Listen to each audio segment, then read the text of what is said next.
الحمد لله إن الحمد لله نحمده ونستعينه ونستغفره ونعوذ بالله من شرور أنفسنا ومن سيئات أعمالنا من يهده الله فلا مضل له ومن يضلل فلا هادي له وأشهد أن لا إله إلا الله وحده لا شريك له وأن محمدًا عبده ورسوله أما بعد فإن خير الحديث كتاب الله وخير الهدي هدي محمد صلى الله عليه وسلم وشر الأمور محدثاتها وكل محدثة بدعة وكل بدعة ضلالة وكل ضلالة في النار۔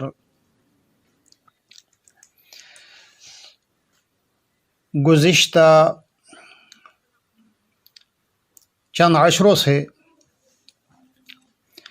جب سے بیعت اور دوسرے مسائل کے سلسلے میں لوگوں کو صحیح بات سمجھ میں آنا شروع ہو گئی ہے، تو جماعت المسلمین کے ذمہ داران جماعت کے لوگوں کو مشورے دے رہے ہیں کہ یہ تو پرانے اعتراضات ہیں، ان کے جوابات مختلف پمفلٹس میں دیے جا چکے ہیں، آپ لوگ فلاں فلاں پمفلٹ کا مطالعہ کریں تاکہ آپ مخالفین کے اعتراضات کے جوابات دے سکیں۔ آج میں بھی جماعت المسلمین کے افراد کو یہی مشورہ دینا چاہتا ہوں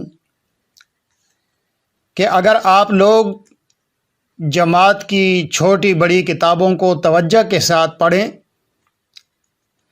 تو اگر آپ تحقیق کی نیت سے پڑھیں گے تو انشاءاللہ آپ کو اس کے اندر بھی وہی چیزیں جگہ جگہ نظر آ جائیں گی جو ہم بیان کر رہے ہیں۔ مثلاً ایک عرصہ سے جماعت پر یہ اعتراض ہوتا رہا ہے کہ امام سے مراد حکمران ہے، یعنی خلیفہ جو اسلامی احکامات نافذ کرتا ہو، اور ایسا شخص جو خود محکوم اور بے اختیار ہو بلکہ عید کی نماز اور تبلیغی جلسوں کے لیے حکومت سے اجازت لینے کا محتاج ہو، وہ شرعی اعتبار سے نہ امام ہے اور نہ امیر ہے۔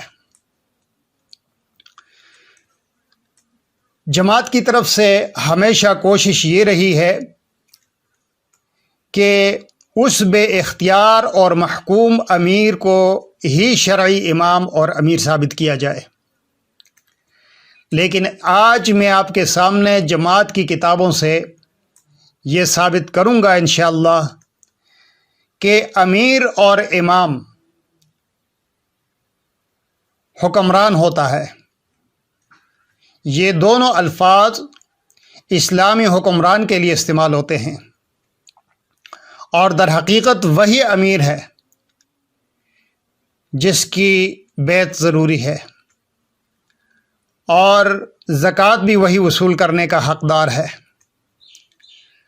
اور وہی ہے جس کی بیعت نہ کرنے والے کی موت جاہلیت کی موت کہلاتی ہے، اور جو شخص محکوم ہے تو نہ اس کی بیعت ضروری ہے، نہ زکوٰۃ وصول کرنے کا وہ مجاز ہے، اور نہ یہ کہا جا سکتا ہے کہ اگر اس کی کسی نے بیعت نہیں کی اور وہ مر گیا تو وہ جاہلیت کی موت مرے گا۔ اب دیکھ لیجئے جماعت المسلمین کا موقف۔ امیر کی اطاعت نامی پمفلٹ میں سورہ نساء کی آیت نمبر 59 پیش کی ہے کہ اللہ تعالیٰ فرماتا ہے یا ایھا الذین آمنوا اطیعوا اللہ واطیعوا الرسول واولی الامر منکم، اے ایمان والو اللہ کی اطاعت کرو، رسول کی اطاعت کرو، اور تم میں سے جو امراء ہوں ان کی اطاعت کرو۔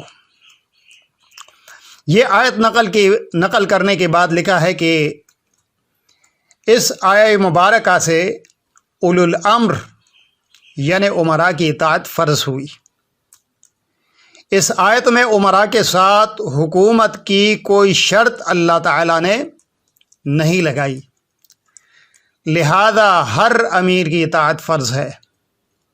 اپنی طرف سے حکومت کی شرط کتاب اللہ پر زیادتی ہے اور یہ کفر ہے۔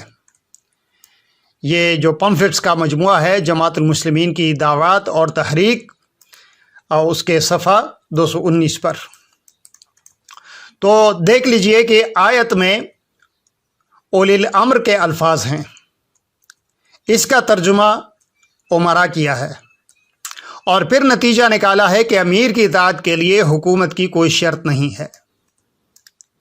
لیکن رفتہ رفتہ بات یہاں تک پہنچ گئی کہ بیعت اور زکوٰۃ کے لیے بھی حکومت کی کوئی شرط نہیں ہے، لہٰذا بے حکومت امیر کی بھی بیعت ضروری ہے اور اسی کو زکوٰۃ دی جائے گی۔ اگر کوئی اس کی بیعت نہ کرے تو اس کی موت کفر کی موت ہوگی۔ اگر کوئی اپنی زکوٰۃ اسے نہیں دے گا، خود اپنے ہاتھ سے کسی کو دے گا مستحق کو، تو وہ زکوٰۃ قابل قبول نہیں ہوگی اللہ تعالیٰ کے ہاں۔ اب سب سے پہلے یہ دیکھنا ہے کہ سورہ نساء کی اس آیت میں اولی الامر کے جو الفاظ ہیں، جس کا ترجمہ پمفلٹ میں عمرا کیا گیا ہے، اور پھر یہ نتیجہ نکالا ہے کہ اس آیت میں عمرا کے ساتھ حکومت کی شرط اللہ تعالیٰ نے نہیں لگائی، تو کیا یہ بات درست ہے؟ نہیں، یہ بات درست نہیں ہے، کیونکہ اولو الامر کے معنی ہی حکومت والا ہے، صاحب اقتدار۔ آپ تفہیم اسلام اٹھا کر اس کا صفحہ 192 دیکھ لیجئے۔ اسی سورہ نساء کی آیت نمبر 59 کا تذکرہ چل رہا ہے، جس میں برق صاحب اور ملا کے درمیان بات ہو رہی ہے۔ یہ جو میم لکھا ہے، اس میں ملا کی بات نقل کی ہے کہ اس نے حدیث کے حجت ہونے کی دلیل میں سورہ نساء کی آیت نمبر 59 کے الفاظ پیش کیے ہیں کہ اطیعوا اللہ و اطیعوا الرسول، اللہ اور رسول دونوں کی اطاعت کرو۔ اللہ نے قرآن دیا اور رسول نے حدیث دی، اس لیے دونوں پر ایمان لانا فرض ہوا۔ یہ دیکھیے بے میں برق صاحب نے جواب دیا ہے ملا کو کہ آپ نے پوری آیت نہیں پڑھی، وَأُولِي الْأَمْرِ مِنْكُمْ چھوڑ گئے ہیں۔ ساری آیت کا لفظی ترجمہ یہ ہوا، اللہ، رسول اور حاکم وقت جو تم میں سے ہو کو مانو۔ اگر رسول کی اطاعت کا یہی مطلب ہے کہ آپ کے تمام اقوال پر ایمان لاؤ، تو پھر حاکم وقت کے اقوال پر بھی ایمان لانا پڑے گا، کیونکہ اللہ نے اس کی اطاعت کا بھی ویسے ہی حکم دیا ہے۔ یہ برق صاحب کی کتاب دو اسلام کے صفحہ 110 اور 111 سے نقل کیا ہے۔ آپ غور کریں کہ برق صاحب نے اولی الامر کا ترجمہ حاکم وقت کیا ہے۔ تفہیم اسلام میں جو ازالہ کیا گیا ہے برق صاحب کے اعتراض کا یا غلط فہمی کا، وہ آپ غور سے پڑھیے۔ ازالہ میں لکھا ہے، جی نہیں، اللہ نے حاکم وقت کے اقوال پر ایمان لانے کا حکم نہیں دیا، بلکہ اس کے آگے فرمایا کہ فَإِن تَنَازَعْتُمْ فِي شَيْءٍ فَرُدُّوهُ إِلَى اللَّهِ وَالرَّسُولِ، اگر تم کسی معاملے میں اختلاف کرو تو اس کو اللہ اور رسول کی طرف لوٹا دو۔ یعنی امت کو حاکم وقت سے اختلاف کا اختیار دیا، اس کے قول پر ایمان لانے کا حکم نہیں دیا، بلکہ اختلاف کر کے اللہ اور رسول کی طرف رجوع کرنے کا حکم دیا۔ گویا قول رسول خود سند ہے، اس سے اختلاف کرنے کا نہ اختیار ہے نہ کسی دوسری طرف رجوع کرنے کا حکم۔ یہ تفہیم اسلام صفحہ 192 پر ہے۔ آپ پوری تفہیم اسلام پڑھ لیجئے تو برق صاحب نے جہاں کہیں بھی قرآن کی آیت یا حدیث کے کسی لفظ کا غلط ترجمہ یا مفہوم پیش کیا ہے تو وہاں بتایا گیا ہے کہ برق صاحب نے ترجمہ غلط کیا ہے، لیکن یہاں برق صاحب نے سورہ نساء کی آیت نمبر 59 میں اولی الامر کے معنی حاکم وقت کیے ہیں، تو جواب میں یہ نہیں لکھا کہ برق صاحب نے غلط ترجمہ کیا ہے۔ یہ اس بات کا ثبوت ہے کہ اولی الامر حاکم وقت کو کہتے ہیں۔ دوسری بات یہ ہے کہ اولی الامر یا اولی الامر دو الفاظ کا مرکب ہے۔ اولی ایک لفظ اور الامر دوسرا لفظ۔ اولی الامر کا مطلب ہے، صرف اولی کا مطلب ہے والا، اور الامر کے معنی ہے حکومت۔ اس کے لیے بھی تفہیم اسلام اٹھا کر دیکھ لیجئے تو صفحہ 167 پر برق صاحب کی غلط فہمی لکھی ہے، جس میں برق صاحب نے اپنے موقف کے ثبوت میں صحیح بخاری کی ایک روایت پیش کی ہے کہ محمد بن جبیر بن مطعم کہتے ہیں کہ میں نے امیر معاویہ کو عبداللہ بن عمر کی ایک حدیث سنائی، جس پر معاویہ کو سخت غصہ آیا اور لوگوں کو جمع کر کے کہا، مجھے معلوم ہوا ہے کہ تم میں سے بعض لوگ ایسی احادیث بیان کر رہے ہیں جو نہ رسول اللہ صلی اللہ علیہ وسلم سے منقول ہیں اور نہ تعلیمات قرآن کے مطابق۔ خبردار تم ان جاہلوں سے بچو اور گمراہ کن عرضوں سے دور رہو۔ یہ صحیح بخاری کے حوالے سے برق صاحب نے حدیث پیش کی تھی۔ یہ روایت پیش کرنے کے بعد برق صاحب نے لکھا ہے کہ اس حدیث سے صاف معلوم ہوتا ہے کہ صحابہ کے زمانہ ہی میں احادیث کا چشمہ مقدر ہو چکا تھا، اقوال رسول کو مسخ کیا جا رہا تھا، اور اہل نظر صحابہ کا اعتماد اٹھ چکا تھا، اور ورنہ امیر معاویہ ابن عمر جیسے جلیل القدر صحابی کو جاہل کیوں کہتے؟ برق صاحب کے اس اعتراض کا جواب تفہیم اسلام کے صفحہ 168 پر یہ دیا گیا ہے کہ برق صاحب نے امیر معاویہ کا پورا بیان نقل نہیں کیا۔ حضرت امیر معاویہ نے اس کے بعد فرمایا، انی سمعت رسول اللہ صلی اللہ علیہ وسلم یقول ان هذا الامر فی قریش لا يعادیہم احد الا اکبہ اللہ علی وجہہ ما اقام الدین۔ میں نے رسول اللہ صلی اللہ علیہ وسلم سے سنا ہے، آپ فرماتے تھے کہ حکومت قریش میں رہے گی، جو شخص ان کی مخالفت کرے گا اللہ تعالیٰ اس کو ذلیل کرے گا جب تک وہ دین کو قائم رکھیں گے، یہ بات جاری رہے گی۔ یہ صحیح بخاری کے حوالے سے حدیث پیش کی ہے برق صاحب کے جواب میں، تفہیم اسلام صفحہ 168۔ آپ دیکھ لیجئے اس حدیث کی عربی عبارت میں ھذا الامر آیا ہے، جس کا ترجمہ حکومت کیا گیا ہے۔ اب خود ہی آپ سمجھ سکتے ہیں کہ اولو الامر کے معنی حاکم وقت یا حکومت کے ہیں یا نہیں۔ تفہیم اسلام میں یہ حدیث پیش کرنے کے بعد مزید لکھا ہے کہ اس حدیث کی بنا پر امیر معاویہ سمجھے کہ حکومت قریش میں رہے گی۔ اس سے ثابت ہوا کہ الامر حکومت کو کہتے ہیں، لہذا اولی الامر کے معنی ہیں حکومت والا، صاحب حکومت یا حکمران۔ لہذا جو امیر حکمران نہ ہو تو وہ ہرگز حقیقی امیر نہیں ہے۔ اب اس بات کی بھی دلیل میں آپ کے سامنے پیش کرتا ہوں کہ امیر کون ہوتا ہے۔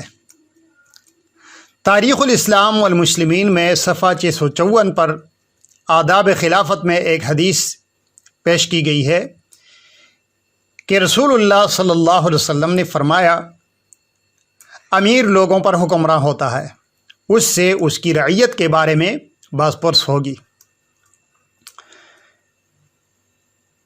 اب سوچئے کہ جب رسول اللہ صلی اللہ علیہ وسلم نے امیر کو حکمراں قرار دیا تو پھر جو شخص نہ خود حکمراں ہو اور نہ حکمران کی طرف سے کسی علاقے کا امیر ہو تو وہ ہرگز حقیقی امیر نہیں ہو سکتا۔ اب آتے ہیں امام کی طرف، کیونکہ جماعت المسلمین میں تلزم جماعت المسلمین و امامہم کی بنیاد پر بے اختیار اور محکوم امیر کو امام مانا جاتا ہے، حالانکہ امام بھی حکمراں کو کہتے ہیں، اور اس کا ثبوت بھی جماعت المسلمین کی کتابوں میں موجود ہے۔ امیر کی اطاعت نامی پمفلٹ میں ایک حدیث پیش کی ہے جو کہ پمفلٹس کے مجموعہ کے صفحہ 229 پر درج ہے۔ رسول اللہ صلی اللہ علیہ وسلم فرماتے ہیں، الا کلکم راع وکلکم مسئول عن رعیتہ فالامام الذی علی الناس راع وهو مسئول عن رعیتہ والرجل راع علی اہل بیتہ وهو مسئول عن رعیتہ والمرأة راعیۃ علی اہل بیت زوجها وولده وهي مسئولۃ عنہم وعبد الرجل راع علی مال سیدہ وهو مسئول عنہ الا فکلکم راع وکلکم مسئول عن رعیتہ۔ ترجمہ، خبردار، تم میں سے جو شخص حکمراں ہے، تم میں سے ہر شخص حکمراں ہے اور تم میں سے ہر شخص سے اس کی رعیت کے متعلق باز پرس ہوگی۔ امام جو لوگوں پر حکمراں ہوتا ہے اس سے اس کی رعیت کے متعلق باز پرس ہوگی۔ مرد اپنے اہل بیت پر حکمران ہے اور اس سے اس کے اہل بیت کے متعلق باز پرس ہوگی۔ عورت اپنے شوہر کے اہل بیت اور اس کی اولاد پر حکمراں ہے اور اس سے اس کے متعلق باز پرس ہوگی۔ اور غلام اپنے آقا کے مال پر حکمراں ہے اور اس سے اس مال کے متعلق باز پرس ہوگی۔ الغرض، خبردار ہو جاؤ، تم میں سے ہر ایک حکمراں ہے اور تم میں سے ہر ایک سے اس کی رعیت کے متعلق باز پرس ہوگی۔ صحیح بخاری کے حوالے سے پمفلٹس کے مجموعے جماعت المسلمین کی دعوات اور تحریک صفحہ 229 تا 230 یہ حدیث منقول ہے۔ اس حدیث کی عربی عبارت میں یہ الفاظ ہیں، فَالْإِمَامُ الَّذِي عَلَى النَّاسِ رَاعٍ۔ تو امام کا ترجمہ حکمراں کیا ہے اور لکھا ہے امام جو لوگوں پر حکمراں ہوتا ہے۔ یہ اس بات کی دلیل ہے کہ امام حکمران ہوتا ہے۔ آپ دیکھ لیجئے، اس حدیث کی عربی عبارت میں لفظ راعن بار بار آیا ہے، جس کے متعلق پمفلٹ میں لکھا ہے کہ اس حدیث میں لفظ راعن استعمال ہوا ہے، اس کے معنی درج ذیل ہیں۔ میں عربی عبارت چھوڑ کر صرف اس کا ترجمہ آپ کو سنا دیتا ہوں، جو صفحہ 230 پر ترجمہ لکھا ہے کہ یہ لفظ رعایتن سے اسم فاعل ہے۔ اس سے مراد ہر وہ شخص ہے جو کسی قوم کے امر کا والی ہو، اور اصطلاح میں اس سے مراد وہ شخص ہے جو مدنیت کے متعلق امور سیاست کو واجب اور قائم کرنے والا ہو، یا جو صلاح عالم کے لیے انتظامی تدابیر پر قدرت رکھنے والا ہو۔ یہ پمفلٹس کے مجموعہ جماعت المسلمین کی دعوات اور تحریک صفحہ 230 پر لکھا ہے۔ اس میں امام کے اصطلاحی معنی یہ بتائے ہیں کہ اس سے مراد وہ شخص ہے جو مدنیت کے متعلق امور سیاست کو واجب اور قائم کرنے والا ہو، یا صلاح عالم کے لیے انتظامی تدابیر پر قدرت رکھنے والا ہو۔ اب خود سوچئے کہ جس کو آپ امام مانتے ہیں، کیا وہ مدنیت کے متعلق امور سیاست کو واجب اور قائم کرنے والا ہے؟ کیا وہ صلاح عالم کے لیے انتظامی تدابیر پر قدرت رکھنے والا ہے؟ نہیں ہے۔ تو پھر وہ امام کیسے بن گیا؟ دیکھیے آخر میں لکھا ہے الغرض مندرجہ بالا تصریحات کے لحاظ سے راعٍ کا صحیح ترجمہ حکمراں ہے۔ اب جماعت ہی کی کتاب تاریخ الاسلام والمسلمین میں ابو بکر رضی اللہ عنہ کی زبانی بھی امام کی وضاحت موجود ہے۔ دیکھیے صفحہ 686 پر لکھا ہے حضرت ابو بکر رضی اللہ عنہ کی ایک عورت سے ملاقات اور نہی عن المنکر۔ ایک دن حضرت ابو بکر رضی اللہ عنہ قبیلہ احمس کی ایک عورت کے ہاں جس کا نام زینب بنت مہاجر تھا تشریف لے گئے۔ حضرت ابو بکر رضی اللہ عنہ نے دیکھا کہ وہ بات نہیں کرتی۔ انہوں نے اس سے پوچھا کہ وہ بات کیوں نہیں کرتی؟ لوگوں نے بتایا کہ اس نے خاموش رہ کر حج کرنے کی نیت کی ہے۔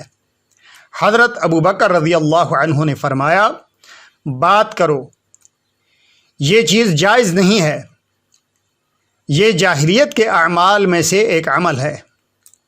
یہ سن کر اس عورت نے بات کی۔ اس نے پوچھا تم کون ہو؟ حضرت ابو بکر رضی اللہ عنہ نے فرمایا قریش میں سے۔ اس نے پوچھا قریش کے کس قبیلے سے تمہارا تعلق ہے؟ حضرت ابو بکر رضی اللہ عنہ نے فرمایا تم بہت سوال کرنے والی ہو، میں ابو بکر ہوں۔ اس نے پوچھا جاہلیت کے بعد یہ خیر جو اللہ نے بھیجی ہے اس پر ہم کب تک باقی رہیں گے؟ حضرت ابو بکر رضی اللہ عنہ نے فرمایا تم لوگ اس خیر پر اس وقت تک قائم رہو گے جب تک تمہارے امام اس پر قائم رہیں گے۔ اس نے پوچھا امام سے کیا مراد ہے؟ حضرت ابو بکر رضی اللہ عنہ نے فرمایا کیا تمہاری قوم میں رئیس اور شریف نہیں ہوتے تھے جن کے احکام کی اطاعت کی جاتی تھی؟ اس نے کہا ہاں۔ حضرت ابو بکر رضی اللہ عنہ نے فرمایا امام سے وہی لوگ مراد ہیں جو لوگوں پر حاکم ہوتے ہیں۔ تاریخ الاسلام والمسلمین صفحہ 686 اور 687 بحوالہ صحیح بخاری۔ تو دیکھ لیجئے خاتون نے ابو بکر رضی اللہ عنہ سے سوال کیا کہ امام سے کیا مراد ہے؟ ابو بکر رضی اللہ عنہ نے جواب دیا امام سے وہی لوگ مراد ہیں جو لوگوں پر حاکم ہوتے ہیں۔ آپ کی اپنی کتاب گواہی دے رہی ہے کہ رسول اللہ صلی اللہ علیہ وسلم نے فرمایا کہ امام جو لوگوں پر حکمراں ہو۔ ابو بکر رضی اللہ عنہ نے بھی وضاحت کر دی کہ امام سے وہی لوگ مراد ہیں جو لوگوں پر حاکم ہوتے ہیں، اور اصطلاحی معنی بھی خود جماعت کی کتاب میں درج ہیں کہ جو صلاح عالم کے لیے انتظامی تدابیر پر قدرت رکھنے والا ہو۔ اس کے بعد آپ کو مزید اور کیا ثبوت چاہیے؟ ایک اور ثبوت میں پیش کرتا ہوں۔ جماعت کی کتاب التحقیق فی جواب التقلید اٹھا کر دیکھ لیجئے۔ اس کے صفحہ 93 پر ایک روایت لکھی ہے کہ قال عکرمہ اہل السواد یجتمعون فی العید یصلون رکعتین کما یصنع الامام۔ عکرمہ رحمۃ اللہ علیہ کہتے ہیں کہ گاؤں والے بھی عید کی نماز 2 رکعتیں پڑھتے ہیں اسی طرح جس طرح کہ امام یعنی خلیفہ پڑھتا ہے۔ التحقیق فی جواب التقلید صفحہ 93۔ دیکھ لیجئے عربی میں لفظ الامام ہے، اردو ترجمہ میں بھی امام ہی لکھا ہے اور بریکٹ میں وضاحت کی ہے خلیفہ۔ یہ تمام وہ حقائق ہیں جو آپ کی کتابوں میں درج ہیں۔ شاید اللہ کی مصلحت یہی ہو کہ انہی تحریرات کو بعد میں لوگوں کی اصلاح کا ذریعہ بنانا مقصود تھا۔ بعید نہیں کہ آئندہ اشاعتوں میں ان حقائق کو یا تو کتابوں سے نکال دیا جائے گا یا پھر تبدیل کر دیا جائے گا، جس طرح منہاج المسلمین کی اشاعت اول میں تبدیلیاں کی گئی ہیں کہ پہلے لکھا تھا زکوٰۃ حکومت اسلامیہ کو دے، اور بعد میں حکومت اسلامیہ کے الفاظ نکال کر لفظ امیر لکھ دیا۔ امید ہے کہ اب آپ یہ بھی تسلیم کریں گے کہ امام، امیر اور اولو الامر سے مراد خلیفہ، حکمران یا حاکم وقت ہے۔ بیعت بھی وہی لیتا ہے اور زکوٰۃ بھی وہی وصول کرتا ہے۔ اگر وہی امیر زکوٰۃ قرآن کے بتائے ہوئے مصارف میں خرچ کرتا ہے تو پھر یقیناً اپنے ہاتھ سے خرچ کرنا ٹھیک نہیں ہے، بلکہ اسی کے حوالے کرنی ہے زکوٰۃ۔ لیکن اگر وہی حکمران امیر اور امام یا خلیفہ بھی زکوٰۃ اس کے مصارف میں خرچ نہیں کرے گا اور اس میں بے راہ روی کرے گا، زکوٰۃ کو ضائع کرے گا، تو پھر اگر اس کو بھی زکوٰۃ نہ دی جائے اور لوگ خود صحیح جگہ پر زکوٰۃ کے مصارف میں اپنی زکوٰۃ خرچ کریں تو یہ جائز ہے، جس کی تفصیل میں پہلے اپنے بیان میں بتا چکا ہوں، جس کا عنوان ہے کیا زکوٰۃ اپنے ہاتھ سے مستحقین کو دی جا سکتی ہے یا نہیں۔ لہٰذا جو دلائل میں نے پیش کیے امیر امام کے لیے کہ یہ حکمران کے لیے الفاظ استعمال ہوتے ہیں، ان پر آپ غور کریں، اور تلزم و جماعت المسلمین و امامہم میں امام سے مراد امام خلیفہ اور حکمران کے جو بتائے جاتے ہیں وہ بالکل ٹھیک ہیں، اس کی مخالفت نہیں کرنی چاہیے۔ کم از کم اپنی کتابوں کے اندر پیش کردہ دلائل کو تسلیم کیجیے اور حق کی طرف رجوع کیجیے۔ واقول قولی ھذا استغفر اللہ استغفر اللہ استغفر اللہ۔